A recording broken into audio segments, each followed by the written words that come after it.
Astaghfirullah. Bismillahirrahmanirrahim.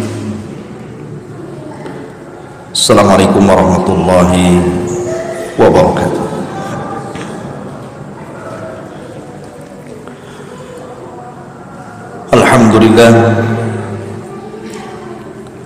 Alhamdulillahilladzi hamdan katsiran tayyiban mubarakan fih kama yuhibbu rabbuna wa yarda. Asyhadu an la ilaha illallah wahdahu rabbi la syarika lah wa asyhadu anna Muhammadan abduhu wa rasuluhu alladzi la nabiyya ba'dah.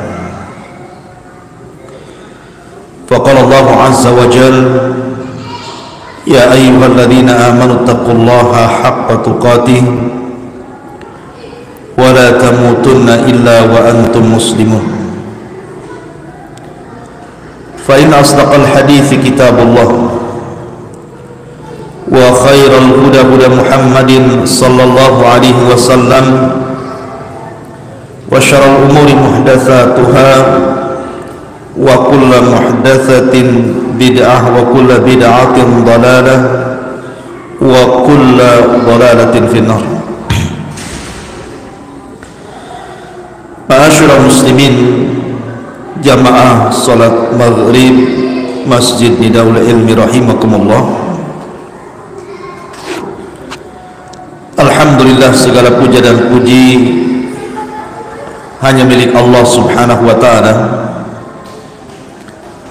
Malam ini kembali kita bisa duduk untuk bertolabul ilmi.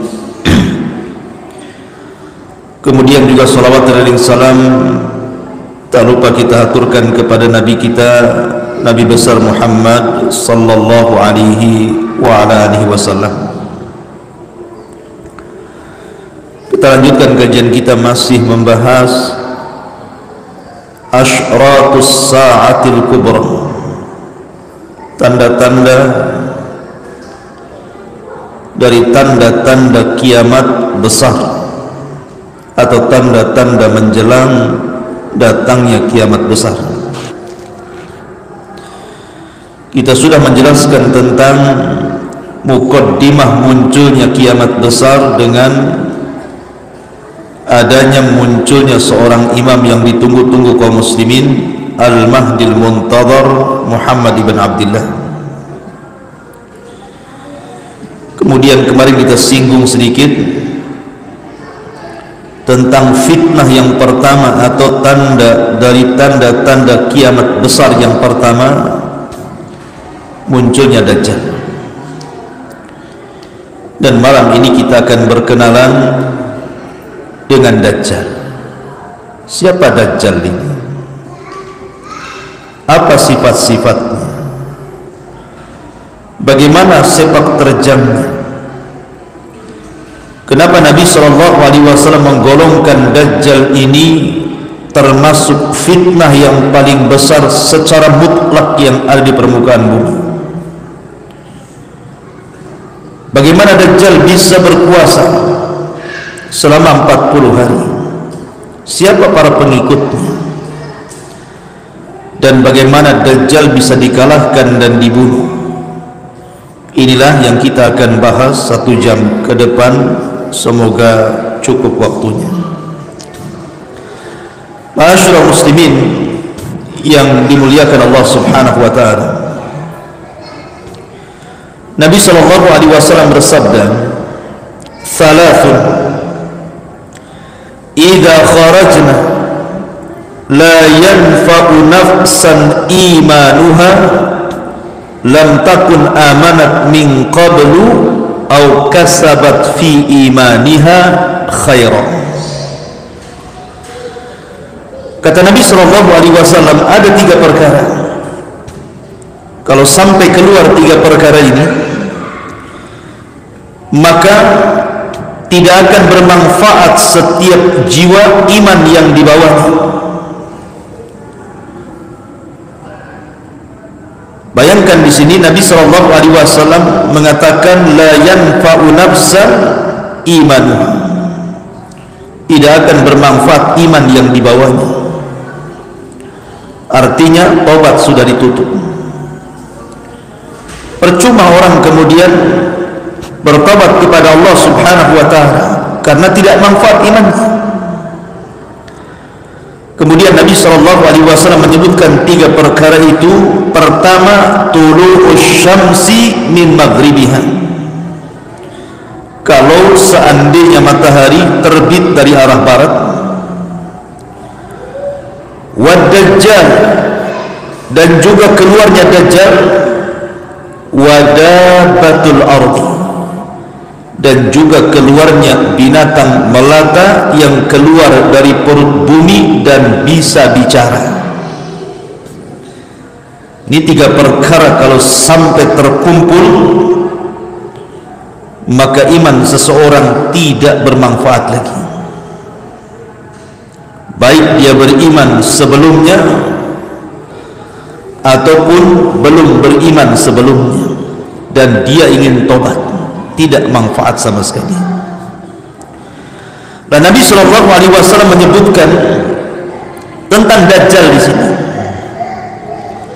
menunjukkan bahwa ketika Nabi SAW mengatakan apabila 3 perkara ini keluar tidak manfaat iman seseorang, salah satunya Dajjal, berarti munculnya Dajjal ini membahayakan iman, sangat membahayakan iman. Dan Dajjal keluar, kata Nabi SAW, la yakhrujud dajjalu hatta yadhala nasu an dzikrihi, dan Dajjal tidak akan keluar sampai manusia melupakan untuk menyebut-nyebut Dajjal. Wa hatta tatrukal a'immatu dzikrahu 'alal manabir, bahkan para duat, para ustaz, para syekh, para imam, mereka sudah tidak mau bicara lagi soal Dajjal di mimbar-mimbar mereka. Jadi ketika kita cerita Dajjal pada malam hari ini, hakikatnya memperlambat munculnya Dajjal. Sebab saya masih bicara Dajjal. Tapi kalau Dajjal sudah tidak diceritakan, Dajjal sudah dilupakan, yang dibicarakan perkara-perkara lain, Dajjal muncul ketika tidak disebut-sebut namanya. Maka pembahasan di malam hari ini hakikatnya ketika kita membahas Dajjal itu untuk memperlambat munculnya Dajjal. Jangan pula sombong kapan Dajjal muncul, biar saya hadapi si Dajjal itu. Emang siapa anda? Masyarul muslimin yang dimuliakan Allah Azza wa Jalla, Dajjal ini berbeda dengan orang-orang yang mengaku Tuhan sebelumnya. Namrud mengaku Tuhan, Fir'aun mengaku Tuhan, sampai-sampai Fir'aun mengatakan ana rabbukumul a'la, saya Rabb kalian yang paling tinggi. Ailahun ghairi, apakah ada Tuhan selainku, kata Fir'aun. Kemudian juga Dzulwas mengaku Tuhan. Banyak orang-orang yang ngaku Tuhan, para raja di zaman dulu itu yang ngaku Tuhan, tetapi berbeda dengan Dajjal. Mereka mengaku Tuhan tetapi tidak diberikan keanehan. Allah Subhanahu wa ta'ala tidak berikan kepada mereka, atau tidak takdirkan diberikan sebagian daripada rububiyahnya. Dan mereka menganggap Fir'aun Tuhan itu hanya karena takut saja, menganggap Namrud itu Tuhan karena takut dibunuh. Begitu juga Dzulwas, ketika orang-orang Himyar Yaman dipaksa menyembah dirinya hanya takut karena mereka akan dibakar. Tetapi Dajjal berbeda. Manusia mempertuhankan Dajjal itu bukan takut Dajjal, tetapi memang menganggap Dajjal itu Tuhan. Masalahnya, kalau orang menganggap Fir'aun Tuhan karena takut sama Fir'aun, kan? Tapi orang mengatakan Dajjal Tuhan itu karena meyakini memang Dajjal itu Tuhan. Ya, karena Dajjal diberikan khawariqul ada, keanehan-keanehan yang tidak biasa dimiliki manusia. Dia bisa merintahkan langit untuk hujan, hujan. Dia bisa merintahkan bumi untuk tumbuh, tumbuh. Dia bisa merintahkan binatang yang sudah mati hidup, hidup. Cemana orang tidak menganggap dia Tuhan? Kalau Namrud kan beda. Saya bisa menghidupkan dan mematikan, keluarkan dua orang dari penjara, yang satu dibunuh, yang satu dibiarkan hidup. Saya menghidupkan dan mematikan, katanya. Itu si Namrud tuh. Semua orang juga bisa kayak gitu. Makanya Ibrahim alaihi salatu wassalam menyumpel mulut si Namrud dengan mengatakan, kenapa Ibrahim kemudian tidak menyanggah ketika itu? Bukankah Ibrahim bisa membantah? Ketika Namrud mempermisalkan bahwa Tuhan itu penghidup dan pemati, kemudian dia mencontohkan menghidupkan seseorang dan membunuh yang lainnya. Bisa saja Ibrahim membantah, kan? Dan mengatakan bukan begitu maksudnya. Yang sudah kau matikan kau hidupkan, gitu maksudnya. Bisa saja Ibrahim membantah seperti itu. Takutnya yang dijadikan contoh Ibrahim sendiri. Sini Ibrahim saya bunuh, kamu nanti saya hidupkan. Takutnya seperti itu. Makanya Ibrahim tidak melanjutkan perdebatan. Ibrahim hanya mengalihkan dengan perdebatan yang lain. Fa innallaha ya'ti bisyamsi minal masyriq fa'ti biha minal maghrib. Tuhanku setiap hari terbitkan matahari dari timur. Sekarang kau balik, terbitkan dari barat. Fabuhital ladzi kafar. Namrud diam. Siapa yang bisa membawa matahari ke arah barat kecuali Allah Azza wa Jalla? Artinya bahwa ketuhanan mereka lemah. Beda dengan Dajjal. Dajjal ini memang diberikan khawariqul adah, diberikan keanehan-keanehan sehingga wajar dia mengaku Tuhan, dan orang yang menuhankan Dajjal bukan karena takut Dajjal, karena memang mereka yakin Dajjal itu Tuhan. Itulah makanya Rasul mengatakan tidak ada fitnah sejak Allah ciptakan Adam sampai kiamat yang lebih besar melebihi Dajjal. Masanya dia pesaing Tuhan gitu masalahnya. Dan Dajjal diberikan seperti itu hanya untuk ibtila, menguji iman manusia. Ma'asyiral muslimin yang dimuliakan Allah Subhanahu wa taala. Di zaman Nabi sallallahu alaihi wasallam, Nabi pernah kedatangan rombongan dari Bani Tamim. Beberapa orang datang kepada Nabi sallallahu alaihi wasallam untuk mengislamkan dirinya, dan itu disebutkan di dalam riwayat Muslim yang sangat masyhur tentang kisah yang diceritakan oleh Fatimah bintu Qaisin tentang seorang sahabat Nabi sallallahu alaihi wasallam yang bernama Tamim Ibn Aus Ad-Dari radhiyallahu anhu. Tamim Ibn Aus Ad-Dari ini, ikhwan, sahabat yang banyak berjasa. Walaupun dia belakangan masuk Islam, tetapi Allah anugerahkan kecerdasan yang luar biasa. Dia bisa menghafal Quran dengan singkat, dan dia selalu menghatamkan Al-Quran hampir setiap malam. Sampai-sampai para ulama mengatakan tidak ada manusia yang menghatamkan Al-Quran dalam satu rakaat salat kecuali 4 orang. Pertama Utsman ibn Affan radhiyallahu anhu, yang kedua Tamim ibn Aus Ad-Dari yang kita akan ceritakan kisahnya, kemudian yang ketiga Abu Hanifah, yang keempat saya lupa.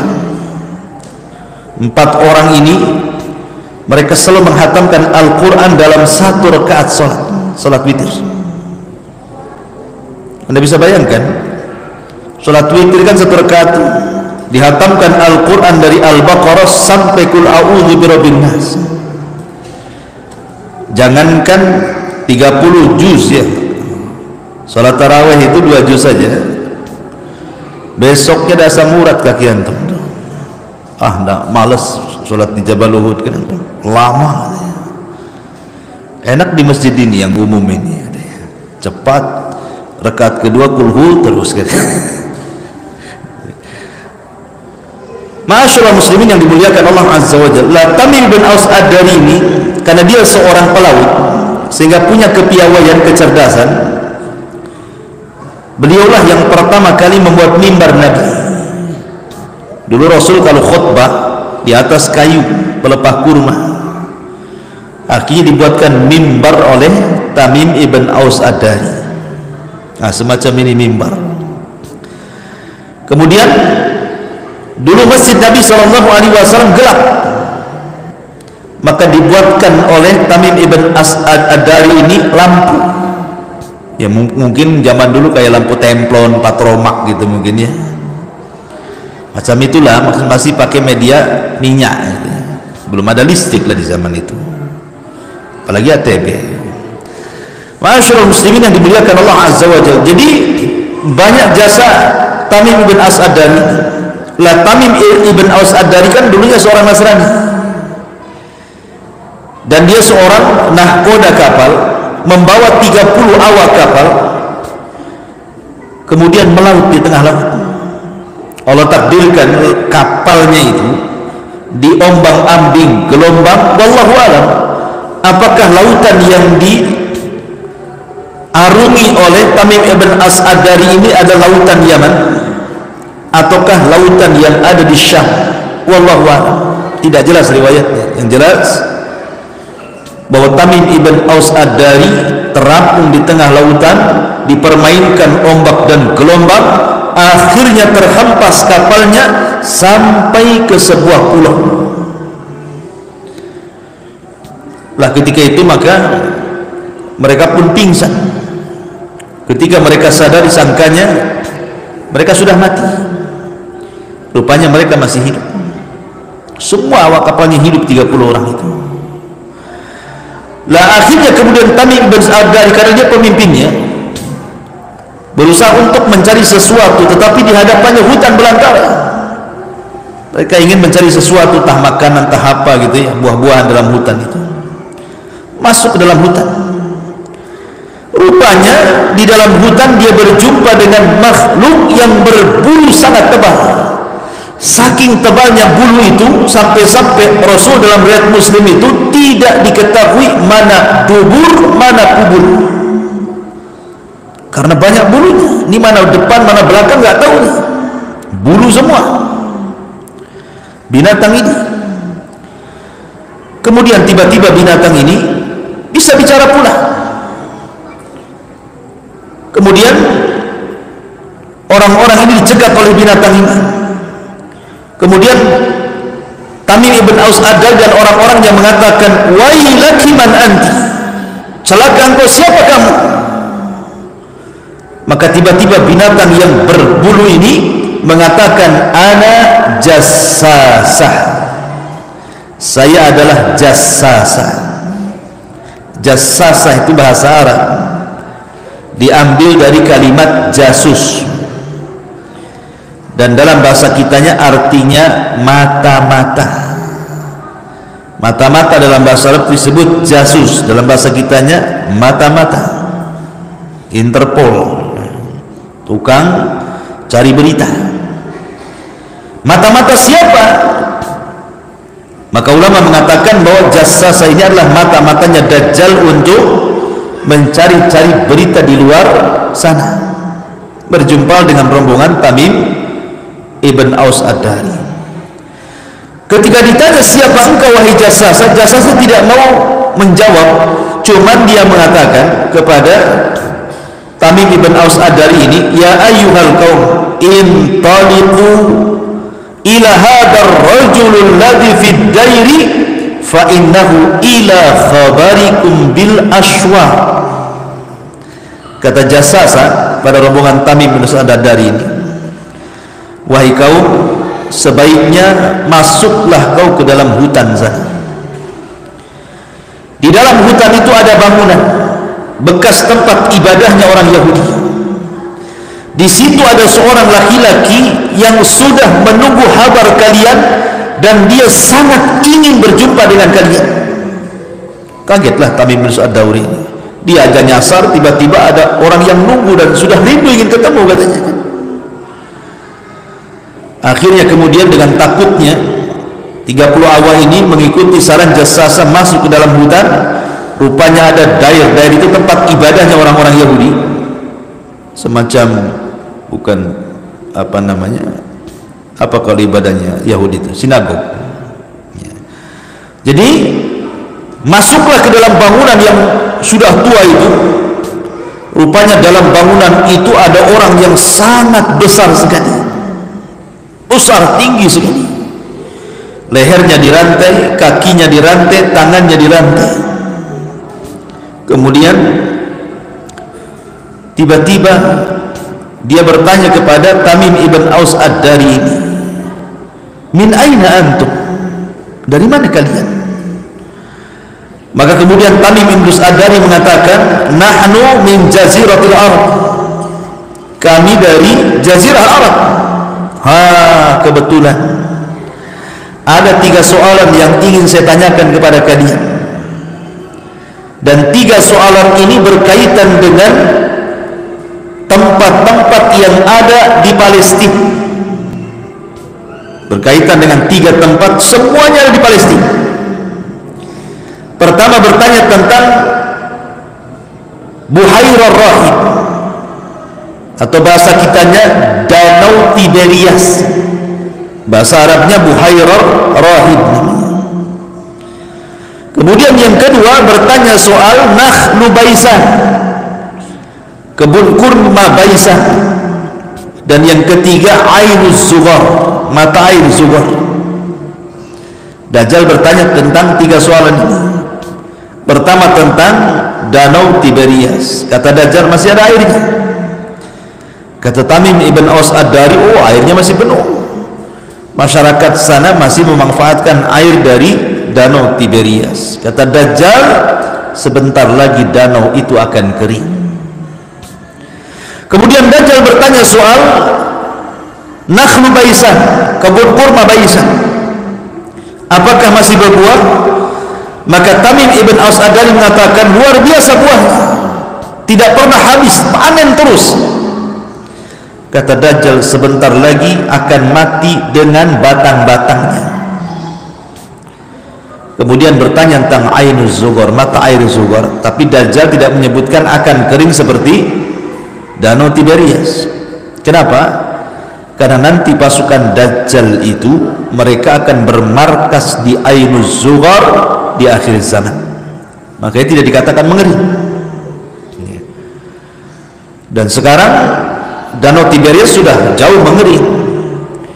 Kemudian juga kurma Baisan sudah hancur karena sasaran tembaknya Israel ketika menyerang Palestina. Udah nggak ada lagi, 1-2 aja mungkin yang tumbuh kurmanya itu. Artinya bahwa apa yang disabdakan Nabi SAW lewat periwayatan Tamim ibn Aus Ad-Dari dari perkataan Dajjal ini menjadi sebuah kenyataan. Dan yang terakhir Dajjal bertanya soal Nabi yang diutus, apakah sudah tampak atau tidak. Maka Tamim ibn Aus Ad-Dari mengatakan, ya saya mendengarnya, karena waktu itu Tamim belum masuk Islam, masih Nasrani, tapi dia mendengar ada Nabi yang muncul di Mekah. Makanya ketika Dajjal mengatakan, apakah kalian mendengar soal Nabi yang muncul di Jazirah Arab? Kata Tamim, ya. Hal qatalahu qaumuhu, apakah kaumnya yang memeranginya? Kata Tamim ibn Aus Ad-Dari, ya, kaumnya memerangi dia dan mengusirnya.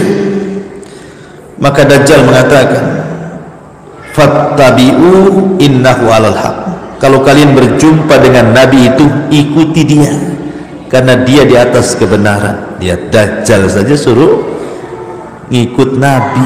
Dajjal.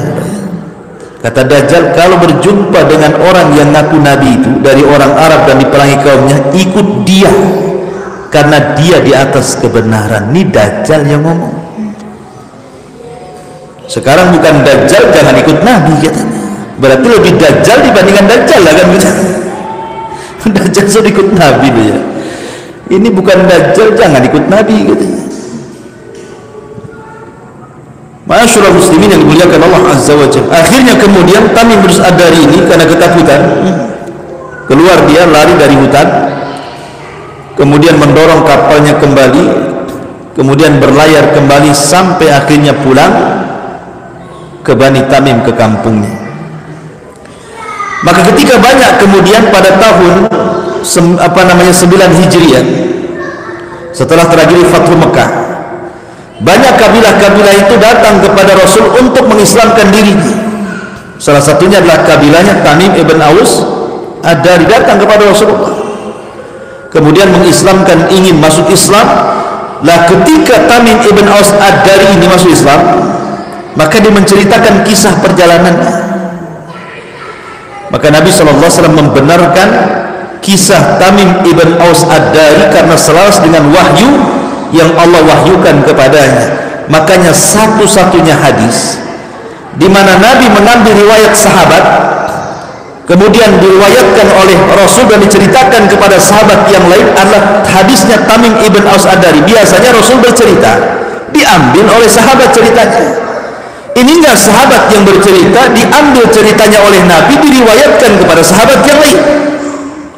Satu-satunya hadis yang diambil cerita dari sahabat adalah hadis Tamim ibn Aus Ad-Dari, dan hadis ini sahih karena tercantum dalam Sahih Muslim. Apa yang ingin saya petik dari kisah Tamim ibn Aus Ad-Dari ketika berjumpa dengan Dajjal ini? Bahwa Dajjal itu sudah hidup, sebagaimana Isa juga masih hidup. Dua-duanya disebut Al-Masih. Al-Masihu Isa bin Maryam, Al-Masihu Dajjal.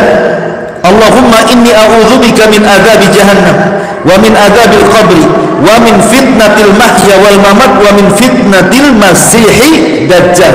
Dua-duanya disebut Masih. Isa disebut Al-Masih, Dajjal disebut Al-Masih. Dua-duanya hidup. Isa masih hidup hari ini, dan Isa tidak disalib, Isa tidak dibunuh. Isa itu diangkat ke langit. Wa ma qataluhu wa ma sallabuhu walakin syubbiha lahu bal rafa'ahu Allah ila sama, kata Allah. Isa tidak dibunuh sebagaimana prasangka Yahudi, Isa tidak disalib sebagaimana prasangka Nasrani, tapi Isa itu dinaikkan ke langit. Maka Isa masih hidup, sebagaimana Dajjal pun hidup dan pernah ditemui oleh Tamim ibn Aus Ad-Dari. Di mana tempatnya Allahu a'lam.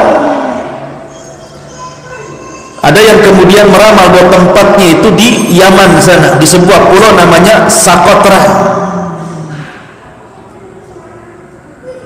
Tetapi tidak ada riwayat yang mengatakan Socotra itu pulau Dajjal. Siapa yang mengatakan Socotra pulau Dajjal? Dari mana dia tahu itu pulau Dajjal? Kalau memang tahu pulau Dajjal sama Barat sudah dicari Dajjal, itu ada kerjasama. Ya. Tapi muncul pula orang-orang yang suka memprediksi akhir zaman, berani-berani yang menentukan sak pulau-pulaunya dia tahu,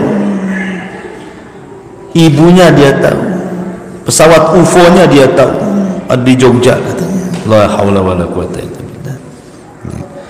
Masyaallah muslimin yang dimuliakan Allah Azza wa Jalla. Jadi Dajjal itu hidup hari ini, sebagaimana Isa juga hidup hari ini, dan Dajjal akan keluar di akhir zaman sebagaimana Isa juga akan keluar di akhir zaman. Dan dua orang ini akan berhadap-hadapan, dan Isa akan membunuh Dajjal, karena Dajjal tidak bisa dibunuh kecuali seorang nabi yang membunuhnya. Di zaman Rasul, ketika Nabi SAW selalu menceritakan Dajjal. Jadi antum jangan bosan kalau dengar Dajjal, si Dajjal aja Ustaz nih cerita ini, nggak ada lagi tema katanya. Nabi loh selalu menceritakan Dajjal sampai sahabat itu ketakutan. Bukan bosan, ketakutan. Kalau kita bosan, Dajjal lagi, Dajjal lagi. Kalau sahabat ini ketakutan karena Rasul itu selalu bicara Dajjal di mimbar-mimbar Jumat, di mimbar-mimbar perang, saat berduduk-duduk santai di masjid cerita Dajjal, sampai sahabat itu ketakutan jadinya. Hatta dhananna annahu fi nakhlil Madinah, sampai sebagian sahabat menyangka bahwa jangan-jangan Dajjal itu sudah ada di kebun kurma kota Madinah. Ketika itu diisukan, karena Nabi SAW menceritakan tentang sifat-sifat Dajjal. Dia itu matanya buta sebelah, kemudian yang sebelahnya lagi yang normalnya itu seperti anggur yang muncul, kemudian di kepalanya tertulis kafarah, kemudian kakinya bengkok, kemudian pendek, keriting, dan begitu seterusnya. Intinya Rasul menceritakan sifat-sifatnya. Dan tidak ada nabi yang menceritakan Dajjal sedetail Rasul. Dulu para nabi memperingatkan umatnya akan kemunculan Dajjal. Tidak ada satupun nabi kecuali memperingatkan umatnya tentang Dajjal. Nuh memperingatkan umatnya tentang kemunculan Dajjal. Ibrahim memperingatkan umatnya tentang kemunculan Dajjal. Nabi Saleh memperingatkan umatnya tentang kemunculan Dajjal. Nabi Syuaib, Nabi Musa, Nabi Isa, seluruh para nabi termasuk Nabi SAW. Ma min nabiyyin illa hadzara ummatahu an fitnatid Dajjal, kata Rasul. Tidak ada satupun nabi kecuali memperingatkan umatnya akan munculnya Dajjal. Tapi tidak ada nabi yang sedetail Rasul ketika menceritakan tentang fitnah Dajjal. Detail sekali Rasul itu, sampai ciri-ciri fisiknya, berapa hari dia tinggal, bagaimana dia cara berlari selama 40 hari, dijelaskan semuanya oleh Nabi SAW. Sehingga setiap hari Rasul bercerita Dajjal, akhirnya sahabat ketakutan, sampai-sampai mereka mengira Dajjal itu jangan-jangan ada di kebun kurma Madinah. Sampai-sampai kabar sampai kepada Rasul tentang anak Yahudi di Madinah itu, di perbatasan kota Madinah. Seorang Yahudi punya anak. Anaknya ini ciri fisiknya 90% mirip dengan Dajjal. Kemudian anak ini terkenal bersuka berkomat kamit dan suka meramal. Maka tersebarlah isu bahwa anak kecil, anak Yahudi ini adalah Dajjal yang akan keluar di akhir zaman.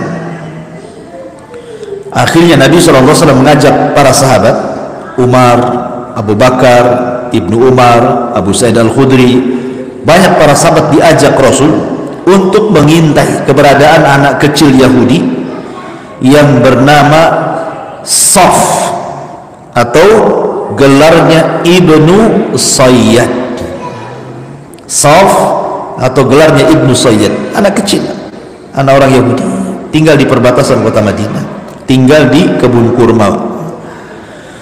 Jadi Nabi SAW setiap hari mengintip tuh, diintipnya anak kecil itu. Ketika sebagian sahabat melihat anak kecil persis sifatnya seperti yang disabdakan Rasul, sampai Umar berani bersumpah. Umar berani bersumpah, wallahi, kata Umar, dia Dajjal. Disusul dengan anaknya Ibnu Umar, wallahi dia Dajjal. Disusul dengan Abu Sa'id Al-Khudri, wallahi dia Dajjal. Disusul dengan Hafsah, wallahi dia Dajjal. Akhirnya banyak sahabat yang bersumpah dia Dajjal, karena mirip sifat-sifatnya masalahnya. Tapi Rasul tidak mau tergesa-gesa.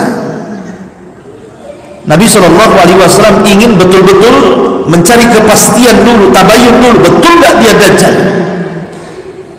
Akhirnya suatu hari Nabi SAW betul-betul menginterogasi anak Yahudi ini, si Safi, anak kecil belum balik, dengan mengatakan, ya Saf, atashhadu anni Rasulullah. Hei Saf, mau enggak kau bersaksi saya adalah utusan Allah?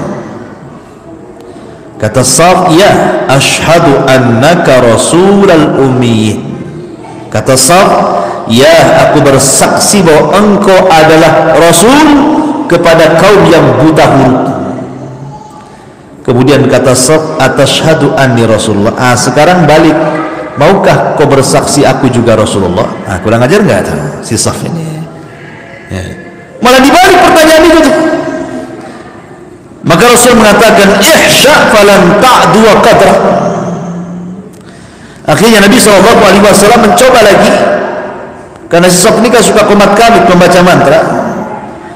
Ya, Nabi SAW ketika itu turun surah Ad-Dukhan, dan wahyu kalau turun langsung disimpan di dada Nabi.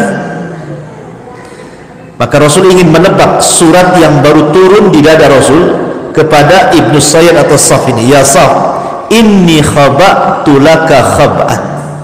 Wahai Saf, di dadaku ada beberapa kalimat, coba tebak kalimat apa. Maka Saf memperhatikan dada Rasul. Tiba-tiba Saf mengatakan, duh, kata Rasul, ikhsha falan ta'du wa qadra. Celaka engkau wahai Saf, engkau tidak akan mampu melewati batas takdirmu. Tapi kan dia sudah benar. Dia mau mengatakan duhan tetapi tidak bisa, sehingga duh gitu saja. Tapi kan sudah benar itu. Ketika kemudian Saf ditanya tentang arsy iblis, apa kata dia? Wa kana arshuhu 'alal ma. Istana iblis ada di tengah-tengah lautan, katanya. Maka Rasul kemudian pergi. Di lain waktu Rasul ingin menyelidiki kembali, tetapi keburu ketahuan oleh ibunya. Langsung dipanggil, ya Saf, inna Muhammadan qad Muhammad sudah datang. Lari si Saf ini ke belakang pundak ibu. Kata Rasul, kalau seandainya ibunya tidak memanggilnya, tentu kenyataan si Saf ini akan terbongkar, apakah dia Dajjal ataukah bukan Dajjal. Tetapi pendapat yang kuat bahwa Ibnu Sayyad ataupun Saf dia bukan Dajjal. Ya mungkin Dajjal dari Dajjal kecil, tapi bukan Dajjal besar yang akan keluar di akhir zaman. Ada beberapa alasan disebutkan para ulama. Satu, karena si Saf ini setelah besar, setelah dewasa, kemudian dia menikah, punya anak. Sementara Dajjal itu akid, mandul, tidak punya anak. Yang kedua, Saf atau Ibnu Sayyad ini belakangan masuk Islam. Sementara Dajjal di dahinya saja kafarah. Semana dia masuk Islam. Yang ketiga, si Saf ini keluar masuk kota Madinah.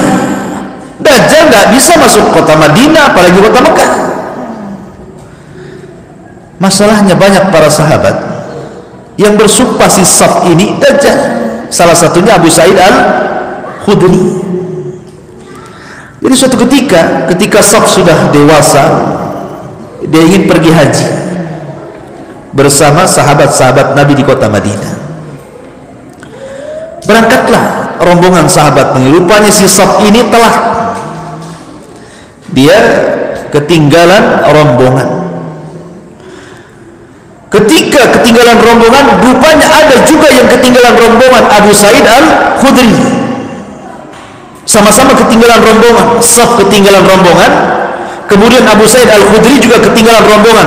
Lah, Abu Sa'id Al-Khudri adalah sahabat yang bersumpah bahwa si Saf ini adalah Dajjal.